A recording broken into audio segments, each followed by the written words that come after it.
आज के इस वीडियो में दोस्तों हम लोग जानने वाले हैं प्रिंसिपल मैनेजमेंट के फीचर्स। आप हैं मेरे साथ यानी कि आपके अपने दोस्त नितेश बजाज के साथ आपके अपने यूट्यूब चैनल 1-to-1 क्लासेस पे दोस्तों बने रहिए हमारे साथ। पिछली वीडियो में मैंने आपको बताया और बहुत अच्छे से बताया कि प्रिंसिपल मैनेजमेंट क्या होते हैं, और प्रिंसिपल मैनेजमेंट को मैंने कंपेयर करा साइंस के प्रिंसिपल के साथ, मैनेजमेंट की टेक्निक्स के साथ, और मैंने कंपेयर करा वैल्यू के साथ भी। तो दोस्तों आज की वीडियो में हम लोग जानेंगे फीचर। शुरू करते हैं दोस्तों। पहला फीचर आपके सामने आ चुका है।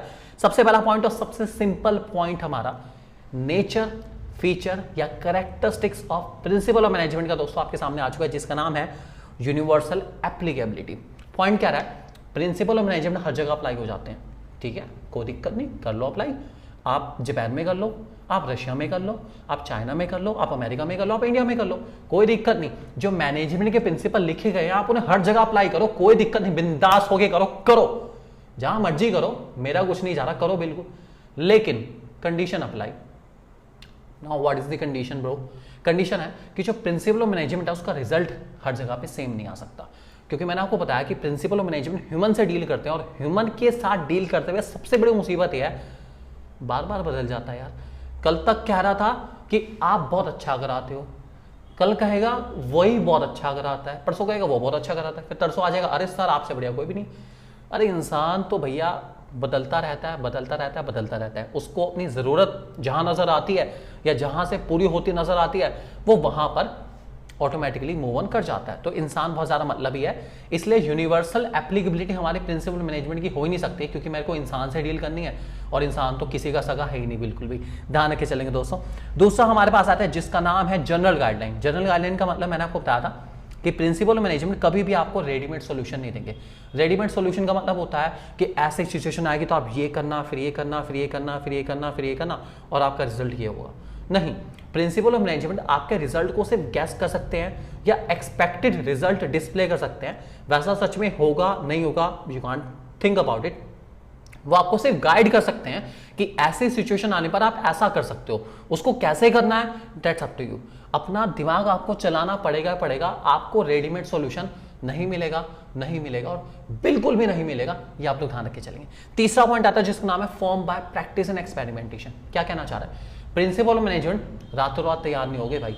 ये नहीं कि मैं सोया सुबह जागा तो मैंने कहा ओह माय गॉड चलिए कुछ करते हैं, और मैंने क्या करा चलिए आज हम लिखते हैं प्रिंसिपल मैंने लिखा, ऐसा नहीं हुआ ना। बहुत मेहनत लगी, बहुत समय बिताना पड़ा, बहुत अलग अलग जगह जाके मुझे ऑब्जर्व करना पड़ा, एक्सपेरिमेंट करके देखना पड़ा। मैंने ऑब्जर्व करा फैक्ट्रीज में जाके कि क्या मैं ऐसा करूं तो ऐसा रिएक्शन आएगा। फिर मैंने अलग अलग जगह जाके, अलग अलग प्लेस पर जाके, अलग अलग टाइप की फैक्ट्री में जाके, अलग अलग लोगों पर उसी चीज को करके देखा। जब उसका रिजल्ट काफी हद तक सेम आया, हर जगह सेम नहीं आएगा, काफी हद तक सेम आया, तब जाके वो प्रिंसिपल बने। तो प्रिंसिपल मैनेजमेंट बनाने के लिए मुझे बहुत सारी प्रैक्टिस करनी पड़ेगी और बहुत सारा एक्सपेरिमेंट करके देखना पड़ेगा, और जब मेरी ऑब्जर्वेशन मैक्सिमम सेम आएगी तब जाके वो क्या बन जाएंगे, प्रिंसिपल्स बन जाएंगे। दोस्तों ध्यान रखिए चलेंगे। अगला पॉइंट आता है जिसका नाम है दोस्तों फ्लेक्सिबल। मैनेजमेंट के प्रिंसिपल या प्रिंसिपल मैनेजमेंट की सबसे बड़ी खासियत है वो फ्लेक्सिबल है। फ्लेक्सिबल का मतलब उन्हें मैं सिचुएशन के अकॉर्डिंग और टाइम के अकॉर्डिंग चेंज कर सकता हूँ, जगह के अकॉर्डिंग भी चेंज कर सकता हूँ। मैं आपको एग्जांपल लेता हूँ दोस्तों, बहुत छोटे से एग्जांपल।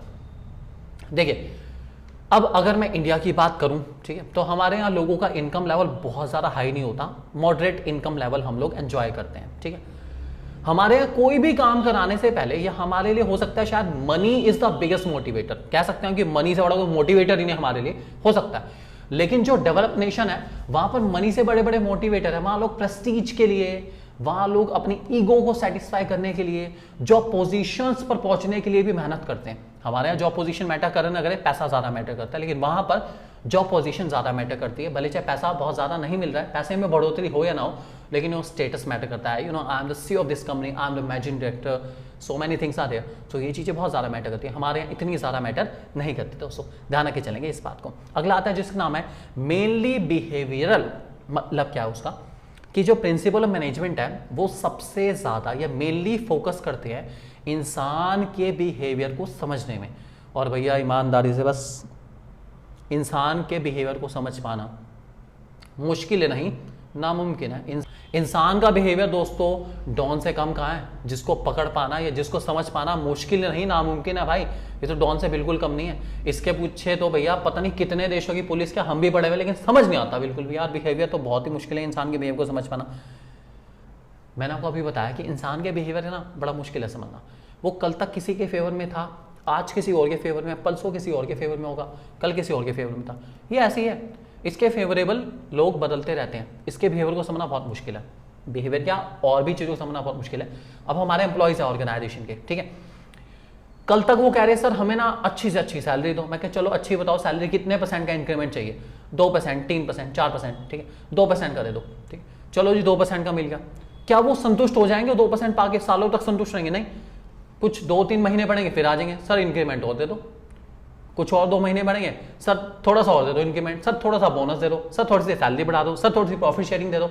यार मांगने की भी हद है, लेकिन वो मांगते रहेंगे मांगते रहेंगे मांगते रहेंगे मांगते रहेंगे मांगते रहेंगे। उन लोगों का बिहेवियर समझ पाना पॉसिबल ही नहीं है, बिल्कुल भी बहुत मुश्किल है इंसान का बिहेवियर समझ पाना। कल वो कुछ और था, आज वो कुछ हो रहा है, परसों कुछ हो रहा है, लेकिन फिर भी हमारे प्रिंसिपल मैनेजमेंट कोशिश करते हैं ह्यूमन बिहेवियर को समझने की, और उसको अगर समझ जाएं तो हम सही प्रिंसिपल को सही टाइम पर सही सिचुएशन में अप्लाई करेंगे और उसका रिजल्ट भी हमारे, जी हाँ दोस्तों, हमारे फेवर में रहेगा, और डेफिनेटली हमारे फेवर में रहेगा और मजा आ जाएगा उस प्रिंसिपल को अप्लाई करके। दोस्तों अगला आता है जिसका नाम है cause and effect relationship. Cause and effect relationship कहता है कि there should be a reason behind each and everything happening in the organisation, कि अगर ऑर्गेनाइजेशन में कुछ भी हो रहा है, कुछ भी हो रहा है, मैं कह रहा कुछ भी हो रहा है, उसके पीछे कुछ रीजन होना चाहिए। लॉजिकल अप्रोच अपना के चलिए, ब्लाइंड नहीं चलेगा। ब्लाइंड का मतलब है कि ऐसे कर लो वैसे कर लो वैसे कर लो, ना ना ना जी, ये समझ नहीं है ना। लॉजिक दो, अगर ऐसा करना है तो क्यों करना है और ऐसा करने से क्या होगा, लॉजिक देके चलो। कॉज बताओ, उसका इफेक्ट बताओ। कॉजेस पता होंगे कि ऐसी ऐसी सिचुएशन आती है तो हम ये करते हैं और उसका इफेक्ट ये हो सकता है, ये ज्यादा बेटर है। ऐसे कॉजेस पर ऐसे इफेक्ट और हम ये करेंगे, मतलब जैसे जस्ट लाइक अ सिम्टम्स, अगर किसी चीज के सिम्टम्स हमें नजर आने शुरू हो जाते हैं तो हम उसके अकॉर्डिंग एक्शन लेंगे ना। So there should be action for each and every small to small activity, उसके खिलाफ आपको एक्शन लेना है, उसके सिम्टम्स को पहचानिए। एम्प्लॉइज रेसिस्ट कर रहे हैं, आपके ऑर्गेनाइजेशन के अगेंस्ट जा रहे हैं, फटाफट आइडेंटिफाई करो क्या दिक्कत है एम्प्लॉइज को, क्यों एम्प्लॉइज हमारी ऑर्गेनाइजेशन के अगेंस्ट जा रहे हैं, एक्शन लो, उस बात को वहीं दबा दो, खत्म कर दो, इस बात को बड़ी होने मत दो। राई का पहाड़ बनाने से अच्छा या राई का पहाड़ बनने से अच्छा है उस पहाड़ को घेर दो, खत्म कर दो, राई को राई रहने दो, पहाड़ मत दो बिल्कुल भी। तो कॉज एंड इफेक्ट कहता है मुझे हर चीज के कॉजेस पता होने चाहिए और उस कॉजेस से होने वाले इफेक्ट भी पता होने चाहिए। मैं कोई काम क्यों कर रहा हूं मुझे पता होना चाहिए, और उस काम को करने से क्या होगा ये भी मुझे पता होना चाहिए। मैं कौन सा प्रिंसिपल अपना रहा हूं, क्यों अपना रहा हूं, क्या रिजल्ट होगा, एटलीस्ट कम से कम मुझे इस बात का आइडिया होना चाहिए ही चाहिए। बिना आइडिया के काम चलने वाला नहीं है दोस्तों, ध्यान रखे चलेंगे। और लास्ट पॉइंट आता है जिसका नाम है कंटीजेंट। क्या है कंटीजेंट, जो देखते हैं दोस्तों कंटीजेंट क्या है। कंटीजेंट कहता है जो एप्लीकेशन और इफेक्ट है प्रिंसिपल मैनेजमेंट की वो चेंज होते रहते हैं नेचर ऑफ द ऑर्गेनाइजेशन के according, size of the organisation के according, type of the organisation के अकॉर्डिंग, जगह के अकॉर्डिंग। मान लीजिए कोई प्रिंसिपल हमारे यहाँ बहुत अच्छे से अप्लाई हुआ, हो सकता है जापान में अप्लाई ना हो, जापान में अप्लाई हो गया हमारे यहाँ नहीं हुआ बिल्कुल भी, क्योंकि हर जगह की लेबर अलग अलग हो सकती है। कहीं की लेबर बहुत एजुकेटेड है, कहीं की लेबर एजुकेटेड नहीं है, ठीक है। मान लीजिए एक क्यू मतलब लाइन में लग के लेने वाला सिस्टम है, बाहर बहुत अच्छे से होता है, बाहर बहुत ज्यादा लोग पेशेंट हैं, ठीक है, किसी भी काम को लेके तो वो आराम से पेशेंट है बिल्कुल। जैसे एग्जांपल बहुत अच्छा याद आ रहा है, फॉरेन कंट्री मिजोरम, ठीक है, और भी बहुत देश के ऐसे कुछ हिस्से रहे हैं जहाँ पे दोस्तों लोग ट्रैफिक में या ट्रैफिक जब भी होता है तो एटलीस्ट कम से कम रोड की दोनों साइड को ब्लॉक नहीं करते, ठीक है, या रेड लाइट हो गया तो रोड की दोनों साइड को ब्लॉक नहीं करते बिल्कुल भी, एक साइड हमेशा ओपन रख दी जाती है ताकि लोग उधर से आने वाले वो आ सकें। और हमारे यहाँ तो भैया बस पूछो मत, सड़क पे जाम लगाना है तो लगाना है, आदत है लोगों की जाम लगाने की, तो चाहे दूसरी साइड खाली, चलो सारे के सारे उस साइड पे चलो चलो चलो चलो चलो भाई, सामने वाले साइड से आने वाले लोगों को रास्ता दो, नहीं देंगे बिल्कुल भी।